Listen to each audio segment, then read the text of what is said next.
আমার বাস্তব জীবন থেকে এতটুকু উপলব্ধি করতে পেরেছি, আর তা হচ্ছে কোনো পুরুষকে কখনো বলতে হয় না যে আমাকে তুমি গুরুত্ব দাও, আমাকে তুমি যত্ন করো, আমাকে তুমি ভালোবাসো।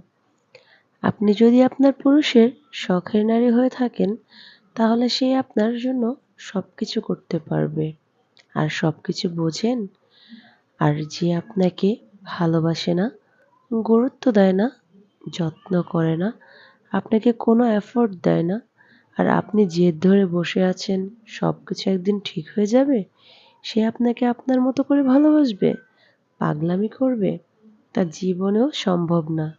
কারণ সে সবটা বুঝেই আপনার সঙ্গে এমন ব্যবহার করছে যা আপনি কল্পনাও করতে পারছেন না। আর আপনি ভাবছেন যে আপনাকে আপনার মতো করে ভালোবাসবে, একদিন হয়তোবা বদলে যাবে, সংসারটা সুখের হবে যেমনটা আপনি কল্পনা করেন।